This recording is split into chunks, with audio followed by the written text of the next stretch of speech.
pertama kami mengucapkan terima kasih atas undangan untuk bisa hadir pada kesempatan pagi ini. Ikan bili bukanlah udang, pohon cemara bukanlah mahoni.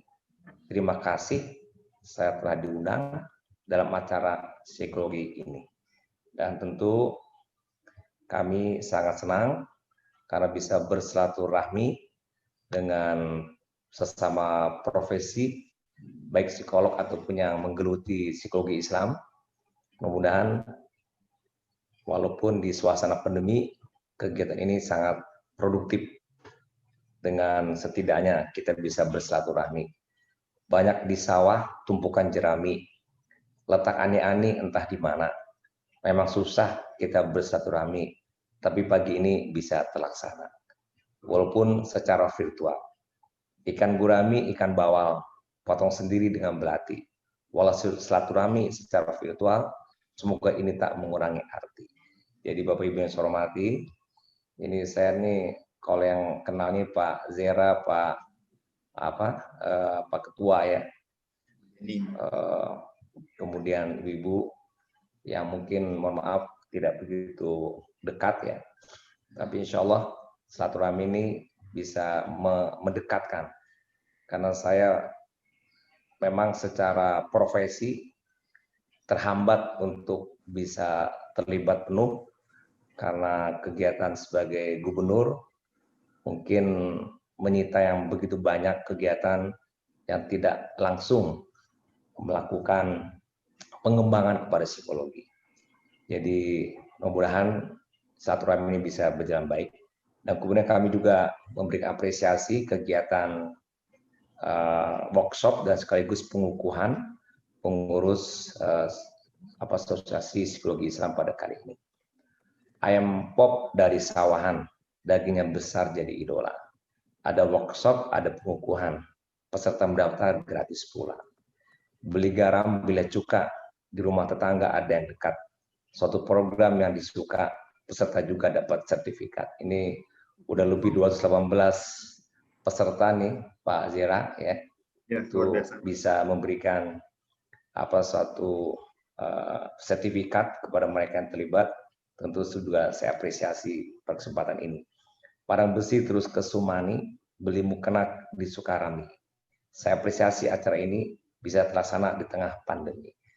Baik, Bapak Ibu yang saya hormati, tentu pada kesempatan ini saya sebetulnya bagaimana ya, mungkin dengan Pak Mardeni nih, Pak Ketua, ya, Pak. Apa nih yang mau disampaikan nih Pak Mardeni ya? Karena Asosiasi Psikologi Islam, ya saya secara struktur mungkin baru bergabung, kemudian juga secara profesi juga saya sudah lama tidak menggeluti, tapi saya punya latar belakang sebagai psikolog.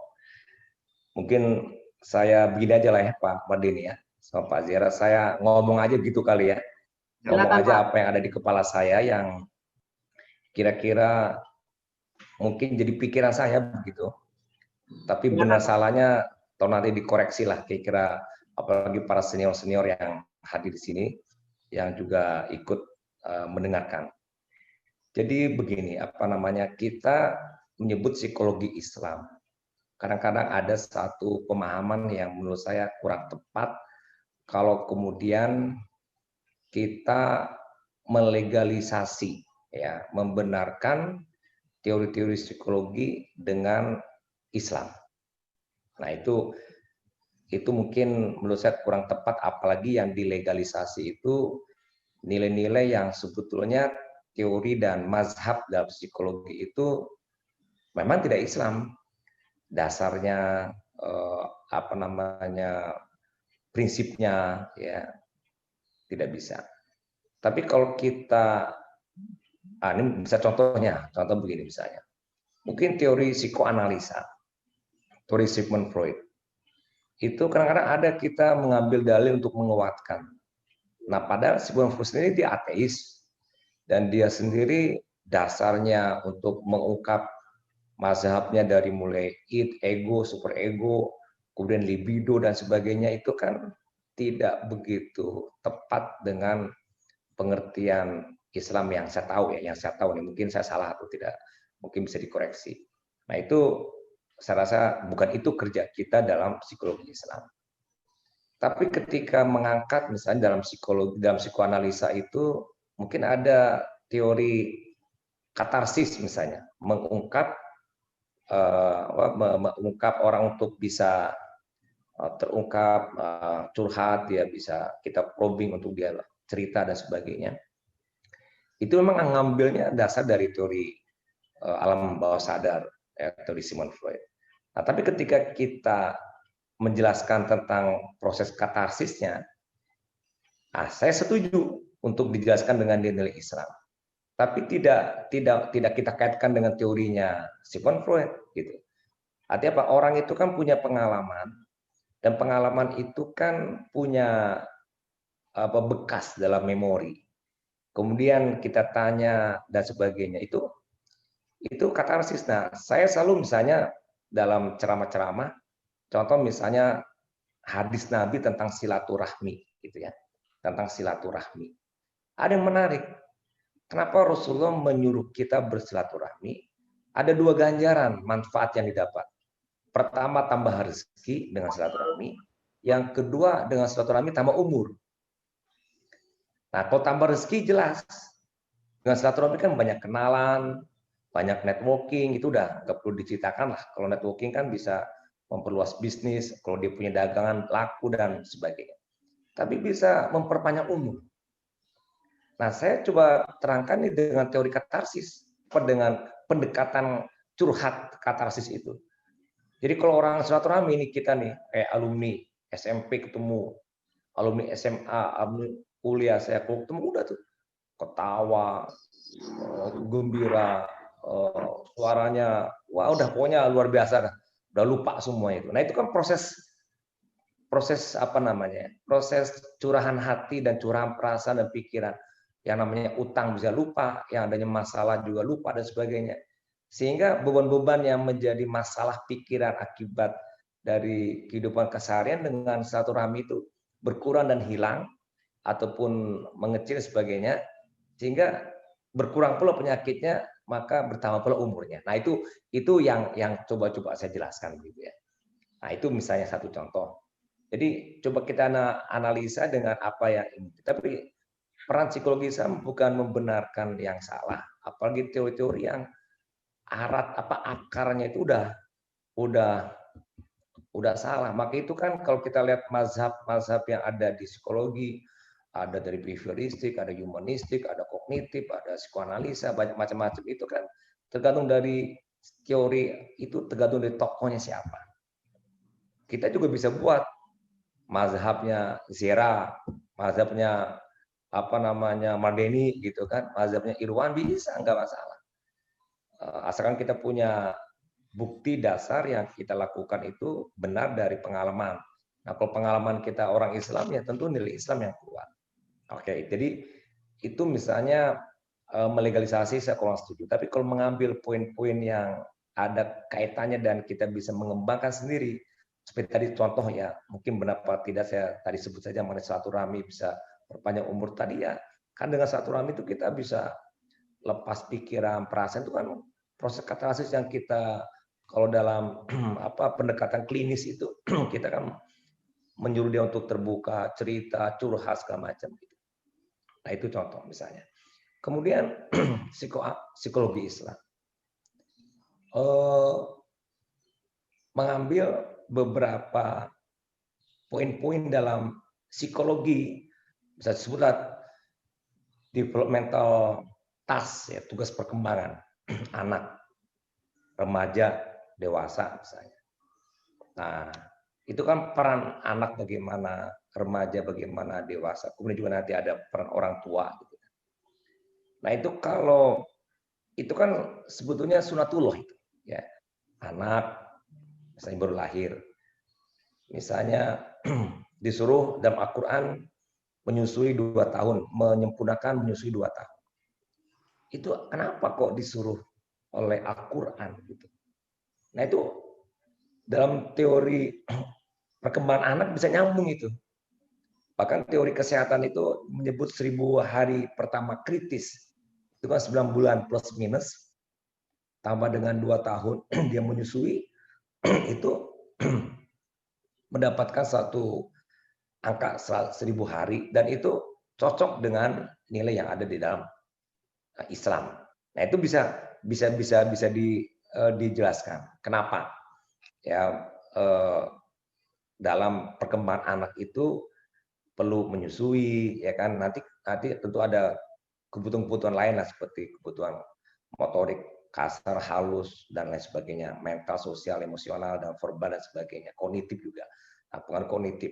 Nah, misalnya juga teori Jean Piaget, teori kognitif itu kan, coba lihat dari apa, preoperasional, dari konkret, profesional, sampai kepada abstrak, itu kan baru bisa sampai ke abstrak itu kalau menurut Jean Piaget itu, teori kognitif itu usia-usianya sekitar 10, 9, 10, 11.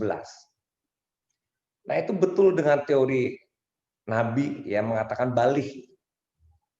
Balih ya. Balih itu kan orang yang sudah bisa diminta pertanggungjawaban dosa, pahala, dan sebagainya dari perbuatan dia. Karena dia udah ngerti, udah paham tentang Allah, tentang gaib, ya, segala sesuatu, sehingga dia bisa muncul keimanan yang disadari. Kalau anak SD TK, imannya nggak disadari karena dia lebih kepada konkret.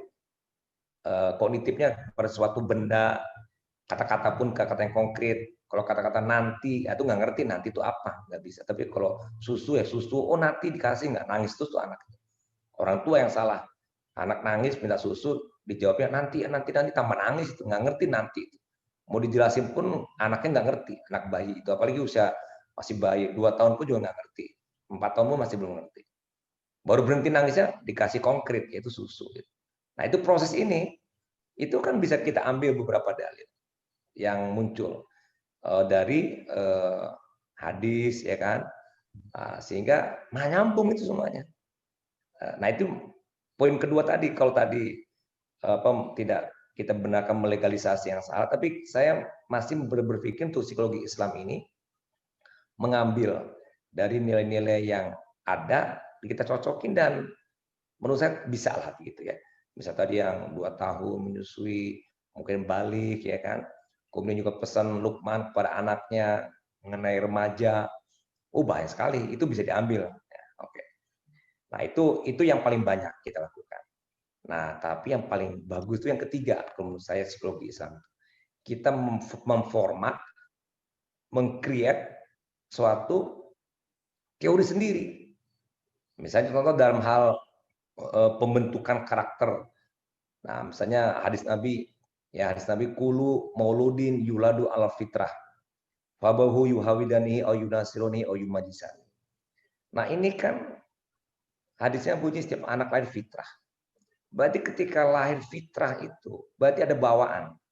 Orang tuh semuanya punya bawaan baik. Nah, ini kalau bawaan ini berarti kan bisa juga diturunkan. Ya, diturunkan. Nah, berarti dalam Islam juga ada pengertian karakter yang ada dalam diri kita itu dibentuk juga ada dasar bawaan yang positif. Orang itu akan berbuat baik. Nah, oke. Jadi ada faktor bawaan. Tapi kemudian fabawahu yuhawidanihi dan seterusnya. Bapak Ibu, berarti ada faktor lingkungan. Nah, kalau misalnya kita kaitkan dengan teori John Locke tabula rasa, nggak bisa. Kalau tabula rasa itu lingkungan aja mempengaruhi.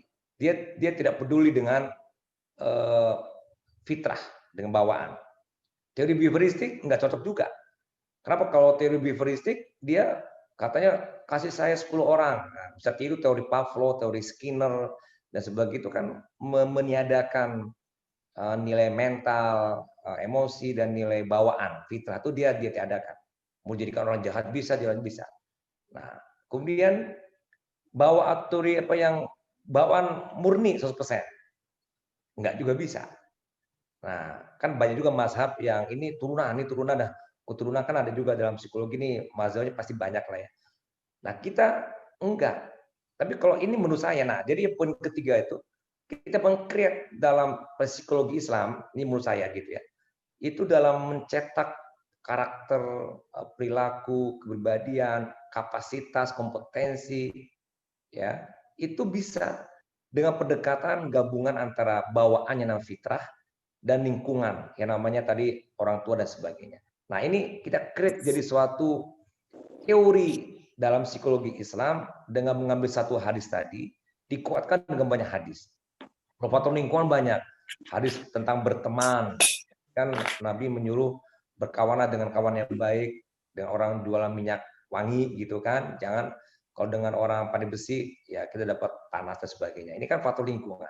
Tapi manusia punya fitrah bawaan baik untuk berbuat baik. Nah, jadi ini menurut hemat saya yang bagus ketika bicara psikologi Islam itu yang meng-create ini.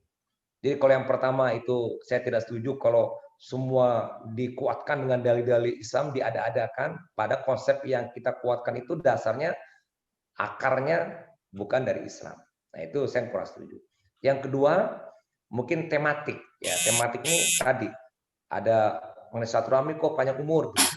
Kok dua tahun menyusui ini begini.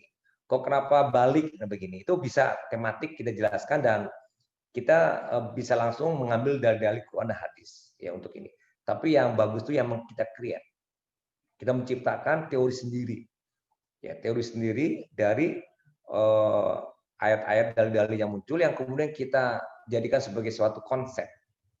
Nah, karena dalam psikologi tadi seperti tadi contohnya yang mengenai pembelajaran pendidikan, pembentukan karakter sebagainya. Itu kan dalam mazhab psikologi kan ada ekstrim-ekstrim aja, yang behavioristik menolak humanistik misalnya kan. Terus psikoanalisa pun nggak suka dengan behavioristik. Udah, pokoknya kalau kita belajar di dulu kuliah S1 tuh aliran psikologi ini udah ya kita bingung sendiri aja. Akhirnya saya punya pendapat, ini nih pendapat Irwan Praetno gitu aja udah, daripada pendapat orang lain yang kita juga bingung belum tentu benernya gitu kan. Nah, kita buat. Nah, sampai segitu banyak kena oleh karena itu kita create. Nah, jadi forum seperti Asosiasi Psikologi Islam ini, mari kita coba untuk bersama memikirkan yang meng-create ini. Yang meng-create. Kalau misalnya menggandeng-gandeng, nah ini mungkin Pak Jera sama Pak Madini. Ada buku saya ini ya, ini buku saya ini judulnya Anakku Penunjuk Hatiku. Ini dibuatnya nih udah waktu usia saya 40 tahun. Anak saya baru 9, belum 10 dan yang 9 itu masih bayi. Yang anak saya yang ke-10 itu sekarang udah SMA kelas 2. Berarti udah 20 tahun nih buku nih. Ini ada sekitar 585 halaman. Nah, ini yang saya lakukan ini masih pola yang kedua nih. Ya, pola yang kedua. Jadi ini cerita banyak misalnya saya sebutkan di sini ya. Misalnya ketika saya menceritakan tentang ini yang tadi yang menyusui surah Al-Baqarah, hendaklah ibu menyusui anaknya selama 2 tahun penuh. Nah, ini kan ada faktor saya ceritakan tentang kebutuhan mental. Tapi ada juga bilang begini. Nah, ini menarik juga nih. Kalau nggak terpenuhi menyusui 2 tahun, maka dia fase oral itu nggak terpenuhi. Sehingga nanti kalau dewasa jadi ngerokok, jadi tukang bacot, ngomongnya jelek, cerewet, kotor dan sebagainya. Nah, itu yang tadi menurut saya masalah nomor 1 tadi. Yang dia pakai teori oral anal itu adalah Sigmund Freud, tapi dia gunakan dalil Al-Quran ini. Kalau saya pikir ada benernya juga. Tapi kalau saya benarkan, masa saya membenarkan teori Sigmund Freud gitu? Nah, ini saya kurang setuju. Jadi kalau menyempurnakan 2 tahun menyusui itu kan berarti orang yang baik itu terpenuhi. Nah, ini saya menjelaskan dengan teori psikoanalisa nih. Terpenuhi sehingga dia puas, sehingga anaknya mentalnya berkembang baik di masa depan. Untuk khusus orang ini dia tidak punya gangguan dan penyimpangan. Nah, ini kan begitu ininya. Ini Bapak Ibu, ini mohon maaf ya, saya ini nggak ngeguru ini ya. Ini saya udah lama nggak ngomongin psikologi ini. Ya, jadi cuman yang kepikir kalau salah salahin aja saya. Yang penting saya tadi udah di awal pokoknya apa yang ada di pikiran saya ngomong dulu gitu. Ini saya udah nggak ngikutin 3 periode saya di DPR RI, 2 periode saya gubernur, udah bayangin berapa puluh tahun saya nggak ini. Buku ini saja saya buat usia 40 tahun, jadi udah 20 tahun lalu ya, 18 tahun lalu saya buat. Nah, itu contohnya. Ya kan, menyusui. Banyak lagi saya pakai. Tidak hanya Quran tapi hadis banyak yang saya pakai untuk menjadikan yang tadi poin kedua tadi. Misalnya dari Ibnu Abbas tentang pesan kepada anak-anak remaja. Bagaimana pesannya Rasul kepada anak remaja. Ini pun bisa kita kembangkan dalam developmental task-nya remaja. Ya, kebutuhan di dalam perkembangan. Kemudian juga dalam teman. Nah, perumpamaan teman soleh dengan teman jahat. Yang tadi yang saya sebutkan orang yang dua tuang esturi ini hadis riwayat Abu Daud. Nah, ini bagaimana dalam dalam teori Erik Erikson untuk adolescent ya remaja itu kan ada faktor sosialnya. Nah, ini saya masih bisa mengambil juga, tapi bukan teorinya itu yang kita ambil tadi. Fakta remaja itu butuh pergaulan, butuh sosial. Nah, itu kita angkat dengan satu dalil hadis yang kemudian kita jabarkan tentang fakta-fakta tadi dalam dalam pikiran yang kita anggap bisa mengembangkan secara baik. Nah, itu yang tadi poin 2. Tadi kan saya poin 3 ya. 3 poin. Tapi paling bagus yang ketiga tadi yang meng-create. Ini banyak saya kutip perkataan Luqman. Nah, Luqman ini luar biasa banyak. Juga ada dari Abu Nuaim Al-Asfahani. Ini banyak sekali saya sebut sini bagaimana memuliakan anak. Ya, perbedaan ini kata-kata memuliakan anak itu hadis Nabi kalau kita angkat menjadi konsep mengkreasi psikologi Islam luar biasa. Nah, sementara kita kan ada teori perlindungan anak. Di tempat saya ada kepala dinas perlindungan anak, ada menteri perlindungan anak. Itu makna pendefinisian perlindungan anak itu pasti beda. Tapi kita dalam Islam itu luar biasa, mengikromkan, memuliakan anak. Coba enggak semata untuk memenuhi kebutuhan anak itu makan, minum, pendidikan, kesehatan. Tapi memuliakan. Walaupun kita kadang-kadang anak tuh mesti menghormati orang tua, ihsan biru biwalidain dan sebagainya. Itu udah betul itu. Tapi kadang kita lupa juga kalau anak tuh kita muliakan karena ada hadis Nabi. Nah, kalau kita coba jelaskan dengan pengertian psikologi dari dalil yang tadi ya, ini dalam hadis riwayat Ibnu Majah ya, itu berkaitan dengan memuliakan anak. Nah, ini juga bisa kita kembangkan gitu ya. Nah, itu misalnya ya. Kemudian juga banyak di sini terkait dengan perkembangan remaja, peran akal juga saya sebutkan. Ini mungkin kalau yang berminat, ini cuman buku saya ini sudah nggak dicetak ulang. Dulu pernah masuk di Gramedia, habis, tapi karena saya nggak menekuni, nggak saya cetak ulang. Baik Gramedia di Padang atau Gramedia di Jakarta tuh di Kramat ya, itu juga ada dulu ya, tapi sekarang nggak ada. Nah, tapi ini buku ini udah dibuat oleh Erlangga. Penerbit Erlangga tuh udah mengambil dari buku ini sudah dikeluarkan 3 buku. Udah ada di buku-buku di toko buku ada buku ini dia pretelin karena ini hampir 600 halaman. Kelihatannya dia akan buat 15 judul buku. Ini baru 3 yang keluar. Nah, karena Erlangga di pendekatan bisnis, tentu dia ketika COVID ini dia nggak keluarkan. Nah, ini pendekatannya sebagai pendekatan yang kedua nih. Jadi ada ya perkembangan anak, perkembangan ini, masalah anak, masalah emosi, masalah sosial, itu saya kutip dan saya pakai dalil.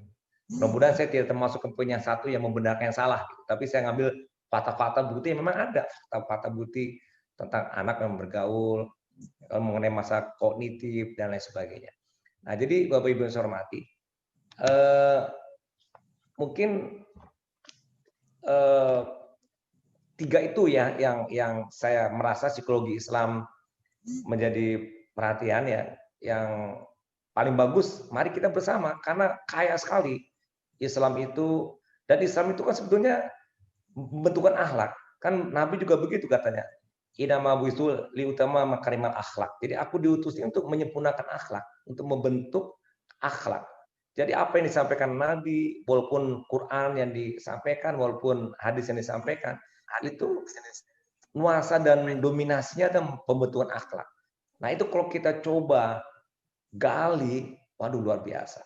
Kita keluarkan buku psikologi Islam tentang bagaimana pembentukan karakter, pembentukan kognitif dan lain sebagainya. Itu ambil 1, 2, 3, 4 dalil-dalil itu kita jelaskan gitu, itu menurut saya luar biasa dampak manfaatnya, sehingga saya yakin pasti karena itu kebenaran. Nah, jadi begini, kalau kita, ini mungkin satu hal yang saya anggap penting juga, dan ini setidaknya apa yang ada di kepala saya.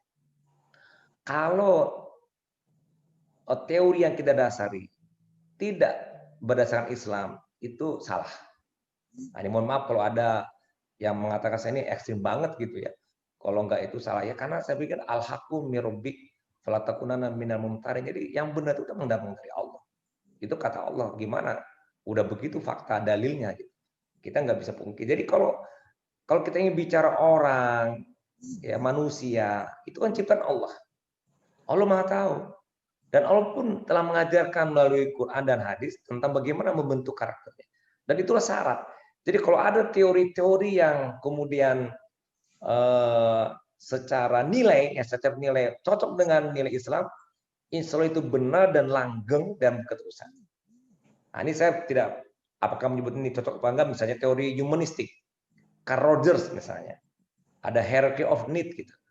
Itu di satu sisi saya simpati juga itu teori itu, karena menurut saya benar juga tuh. Ada kebutuhan biologis, yang pertama kan, kemudian setelah itu keamanan, kemudian sosial, kemudian naik kepada self esteem, harga diri, kemudian self actualization yang terakhir, yang tertinggi. Itu bisa juga teori ini dalam bentuk pemahaman kepada Islam begitu ya. Karena memang faktanya memang begitu. Kita, nah itu menurut saya juga bisa ya kita kembang, tapi tidak juga otomatis teori humanistik itu sama dengan Islam, contoh dengan Islam. Karena tentu ada juga beberapa hal yang mungkin dikembangkan dari teori humanistik, ada mengenai hak asasi manusia, akhirnya pembenaran wanita itu untuk mendapatkan karirnya tapi melanggar fitrah juga dibenarkan dengan pendekatan humanistik, yaitu self actualization, kan nggak boleh juga. Nah, jadi maksudnya ya ini mungkin hal-hal yang terpikir di kepala saya yang bisa menjadi perdebatan ya. Tapi menurut hemat saya, kalau kita benar yang kita ambil dari Islam, insya Allah langgeng. Jadi tidak lapuk karena hujan, tidak lekang karena panas, akan langgeng sampai hari kiamat. Karena Allah itu, ya al-haq itu mirobik dan benar dan tidak salah gitu. Tapi yang lain, kalau kita pakai rujukan untuk yang kepada klien, ya kepada kepada tempat kita bekerja, itu ya mungkin menurut hemat saya tidak tepat begitu ya. Nah, walaupun ada sunatullah ada ketentuan yang Allah berikan dalam bentuk kauniyah yang ada di alam. Itu kan kejadian-kejadian di alam. Mungkin saya sebut misalnya, saya termasuk juga yang bergerak di bidang psikologi industri organisasi, PIO. Itu bagaimana untuk mengenal potensi dengan assessment, dengan tools. Nah, ini kan juga sebetulnya pendekatan-pendekatan yang sunatullah, sebuah akibat. Ini juga bisa kita kembangkan. Nah, jadi Bapak Ibu yang saya hormati, jadi fokus yang kita lihat memang untuk psikologi ini nilai-nilainya, ya, kaidah-kaidah dan nilai-nilai yang harus kita ikuti yang berdasarkan Islam. Elok dikukus si kuat alam, apinya aktif janganlah mati. Kita fokus ke psikologi Islam, nilai-nilainya yang kita ikuti. Ular berbisa menggigit teman, tak terbayangkan sakit sekali. Islam bisa jadi pedoman dalam amalkan psikologi. Jadi Bapak Ibu yang saya hormati, luar biasa Islam memenuhi dan menjadikan pedoman dan dasar buat kehidupan kita, termasuk juga dalam kehidupan berilmu, khususnya dalam ilmu psikologi. Jadi Bapak Ibu yang saya hormati, ini Pak Mardini, Pak Zera, ya mohon maaf nih saya apakah betul apa tidak yang saya sampaikan, tapi itu yang terpikir. Dan insya Allah Februari tahun depan saya sudah tidak lagi gubernur dan saya sudah dibantu juga oleh Pak Mardini dan Pak Zera, udah berhak saya menyandang psikolog ya. Karena selama gubernur saya nggak berani menyebut psikolog nih, tapi udah keluar sertifikat diurusin nih sama Pak Zera sama Pak Mardini. Nah, jadi psikolog, mudah-mudahan saya bisa menyumbangkan pikiran-pikiran saya untuk kepentingan psikologi Islam. Dan juga tentu saya juga banyak juga meminati psikologi pendidikan. Saya juga contohkan buat sekolahan mungkin yang di Sumbar tahu ada Askia, itu dari mulai daycare, playgroup, TK, SD, SMP, SMA, perguruan tinggi juga ada, dan banyak sampai ke Jakarta, ke Medan. Itu juga mungkin dalam psikologi pendidikannya saya kembangkan juga. Kemudian juga saya juga meminati psikologi industri organisasi, punya tools untuk assessment, baik untuk career paths, career planning, dan juga promosi, mutasi dan sebagainya. Saya rasa itu juga bagian yang nanti akan saya geluti. Tentu dengan psikologi Islam pun juga suatu hal yang saya rasa bagus. Jadi itu saja. Dan terakhir, karena ini ada pengukuhan, saya ucapkan selamat ya, dengan pantun ucapan selamat saya. Pantai Purus kini abrasi, banyaklah tumbang pohon jati. Pengukuhan pengurus saya apresiasi, kita memang butuh organisasi. Jadi organisasi asosiasi psikologi penting, bagus sekali. Wadah media kita ngumpul-ngumpul untuk berdiskusi dan sebagainya. Nah, mari kita bicarakan nanti. Selamat kepada pengurus baru, selamat bertugas. Lari kuda jangan diburu, ikuti lurus jarang bertanah. Selamat kepada pengurus baru, jadilah pengurus yang amanah. Jalan bergegas seorang guru mencari makan di hari malam. Selamat bertugas pengurus baru, mari majukan psikologi Islam. Jadi Bapak Ibu itu saja. Dan begini, saya tidak bisa ikut terus karena ini waktunya nggak cocok nih Pak Zera sama Pak Madiri. Kenapa nggak cocok? Ya Ibu Widya juga nih, karena tadi malam penutupan MTQ. Sekarang ini masih banyak delegasi yang sudah antri nih mau foto-foto sama saya dari provinsi-provinsi lain, karena tadi malam nggak sempat. Nah ini udah ada beberapa yang udah janjian. Kalau kepala daerah juga ada 1-2 yang mungkin saya anter. Nah ini Wakil Menteri Agama lagi tempatnya Mardeni sekarang nih, Wakil Menteri Agama nih ke UIN sekarang nih. Oh iya Pak. Nah, ini nggak saya temenin karena saya diperintahkan sama Pak Mardeni di sini, ya akhirnya saya kesini dulu gitu. Nah, itu jadi mohon maaf. Dan karena ini kaitan dengan psikologi Islam, alhamdulillah nih saya sampaikan juga, Sumatera Barat pacah taluan, juara umum, alhamdulillah. Ya kan? Nah ini mungkin ada yang bertanya, apa tuh rahasianya? Ini juga penting juga pemahaman yang saya lakukan, baik kepada anak saya, kepada pekerjaan saya, dan kepada contohnya MTQ. Apa yang saya katakan? Kalau kita sungguh-sungguh, Allah pasti akan kasih jalan dan Allah kasih bantu. Waladina jarufina lana jarusubulana. Jadi MTQ ini menang karena persiapan 2 tahun. Kemarin kita kalah-kalah, cuma persiapan 3 bulan, paling lama 6 bulan. Ini 2 tahun. Jadi kalau kita ingin mendidik anak kita bisa hafal Quran, bisa menjadi sarjana di luar negeri atau di mana, ya prosesnya itu, sunatullahnya itu. Nah ini kan psikologi juga nih, teori psikologi. Allah tidak akan mungkin ujuk-ujuk memberikan. Nah, jadi ini penting juga. Saya rasa ilmu ini diamalkan. Nah, teman saya juga karateka. Nih saya olahragawan juga karateka itu. Karateka saya waktu saya mimpin yang di Sumbar udah kirim ke PON, kirim ke nasional, juara semuanya. Karate, karena proses itu saya mantepin, latihan. Allah tuh adil. Bahkan saya bilang gini, udah, saya kalau ingin menentukan yang juara, nggak perlu saya ikut melihat, cuman kasih tahu saja. Bisa 5 orang yang berkompetisi, kasih tahu datanya, bagaimana latihan mereka. Saya baca bagaimana latihannya, saya bisa putuskan. Ini juara 1, 2, 3, 4, 5, besok berkompetisi, benar itu. Nah ini juga teori psikologi juga ini. Baik, serasa kebanyakan saya bicara ini. Ya, jadi mohon izin setelah ini, kawan-kawan semuanya, satukan pikiran, janganlah menyisih. Psikolog Islam bersatu teguh. Cukup sekian, terima kasih. Wassalamualaikum warahmatullahi wabarakatuh. Waalaikumsalam. Waalaikumsalam warahmatullahi wabarakatuh. Sebelumnya Pak Gubernur beli sayur ke pasar pagi, jangan lupa beli duku.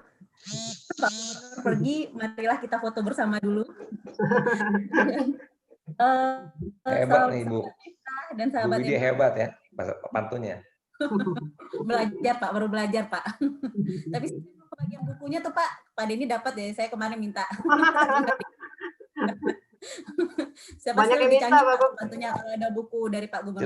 Silakan foto. Silakan Bu Emma, Mbak Emma. Slide 1 ya. Bapak Ibu hadirin sekalian, mohon dibuka videonya supaya kita bisa foto bersama. Dimulai dari slide pertama. Senyum. Slide pertama ya.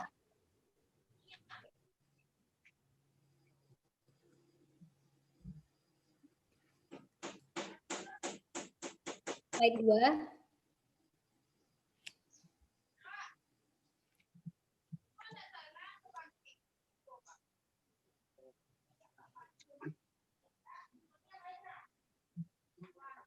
Slide 3.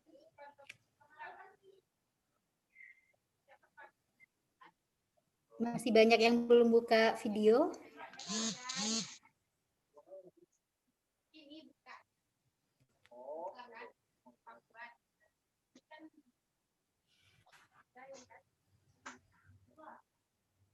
Slide 4 juga masih belum ada yang buka video nih di slide 4. Boleh di-capture saja sebagai bukti. Ya, nggak apa-apa, udah Jadi di-capture. tidak apa-apa sampai slide terakhir ya, sahabat Anita. Ibu Widya, Iya, Pak. ini tadi ada yang nanya, Ibu Dokter Lilim, ini bukunya ini nih, bukunya. Anakku Oh. Pejujuk Hatiku. Tapi kalau yang di Erlangga, lupa saya judul-judulnya, itu udah dibuat baru ya. Ada Bersama Anak, macam-macam bukunya. Mungkin Ibu Dokter Lilim, kalau berminat bisa saya dami ya, untuk kasih kalau berminat. Nanti WA saya aja, kasih nomor teleponnya Pak Mardini sama Pak Zira ya. Siapa, Bu? Ibu Dokter Lilim Halimah dari Universitas Islam Bandung. Siap, Pak. Siap. Ibu Sekjen kita, Pak. Sekjen API. Ya, cukup, silakan. Oke. Ke pasar membeli telur disimpan di samping gula. Sungguh luar biasa pesan Pak Gubernur, semoga kita semua bisa melaksanakannya. Terima kasih kepada Bapak Gubernur Sumatera Barat sekaligus Ketua Dewan Penasehat API Sumbar tahun 2020-2024. Semoga apa yang disampaikan bisa kita laksanakan dengan baik ke depannya untuk kebaikan psikologi Islam khususnya di Sumatera Barat di masa yang akan datang. Sekali lagi terima kasih Pak atas kehadirannya. Sama-sama mohon izin ya semuanya. Terima kasih Pak Gub. Izin. Terima kasih. Ya, terima kasih.